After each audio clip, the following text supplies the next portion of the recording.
and dominate and just rule Italy, and the Romans will not surrender. He even turns against their allies. Roman will turn to their allies, and Hannibal will turn to the allies and say, why not go against Rome? Turn to me. I'm the new leader of Italy. And these allies won't do it. 90% of them just will not betray the city of Rome, a city that's bound to lose, it appears, and yet they won't go against Rome. This loyalty, this unexplained, incomprehensible loyalty of the Romans and their Italians. It's just unbelievable.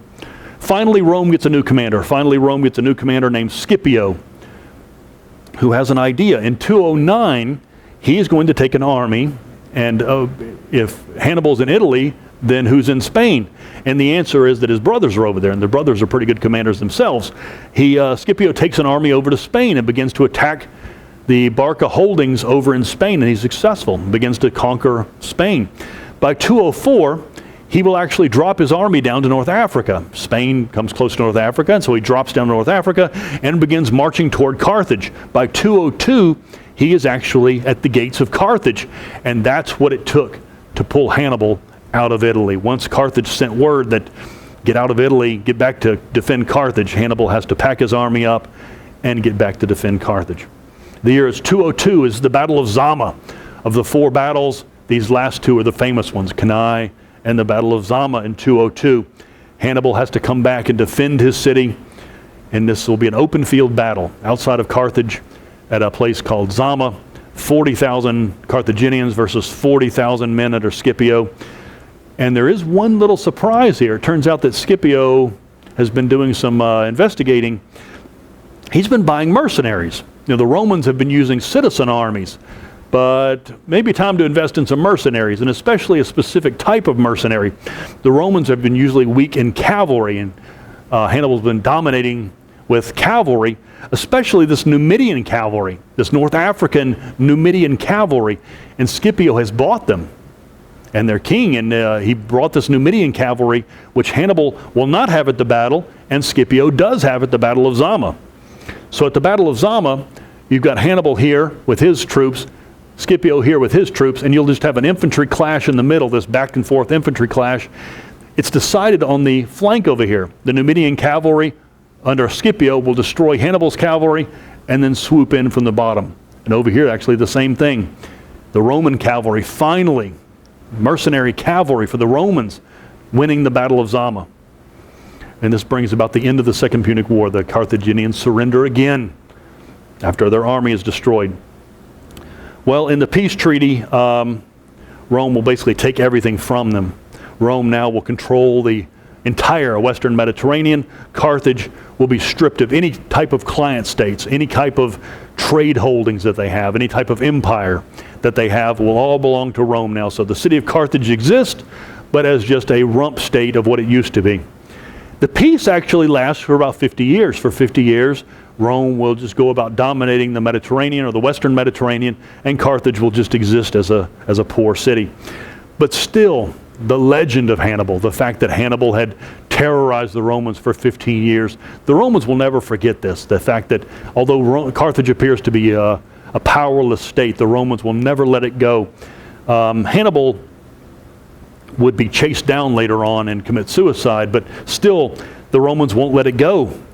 And the famous story is that in the Senate, Cato the Elder, a famous Roman senator, whenever he gave a speech, would rant against Carthage and finish his speech with, "Carthage must be destroyed." For 50 years, this will be in the Roman mind that they must destroy the city of Carthage, cannot let this go.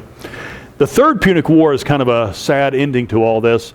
In the year 149, it was noted that Carthage had begun to arm itself again, began to build a navy and get an army together, and the Romans will declare war, an attack, and in 146 they will land an army at Carthage and attack the city and defeat the city of Carthage, and not just defeat it, but absolutely raze the city. The city will be razed to the ground, and according to legend, that they will salt the earth such that nothing will ever grow at Carthage, which is true.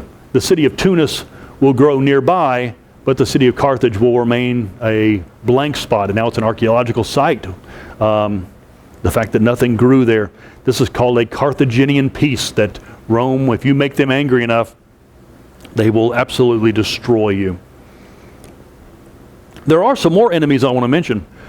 As this war, this Second Punic War was going on, Rome found more enemies.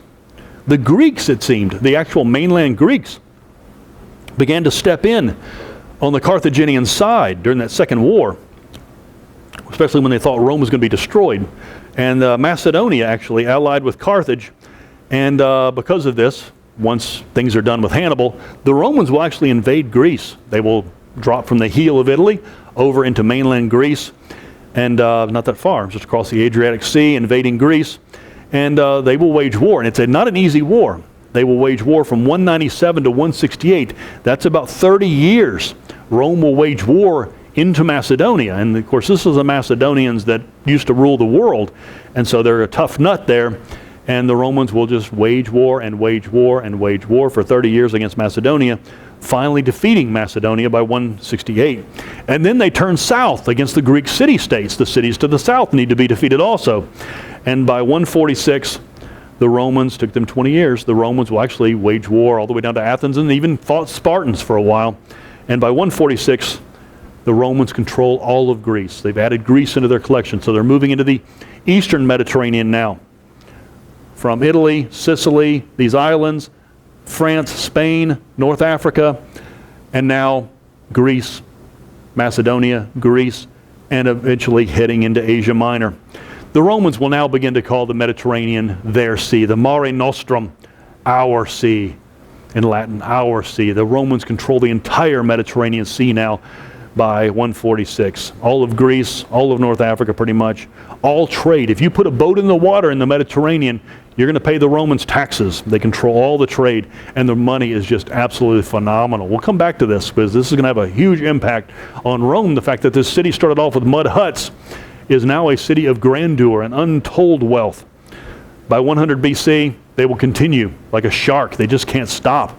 By 100 BC, they will make their move into Asia Minor, eventually toward Mesopotamia even, as this empire just circles the Mediterranean into Asia Minor and will continue this direction.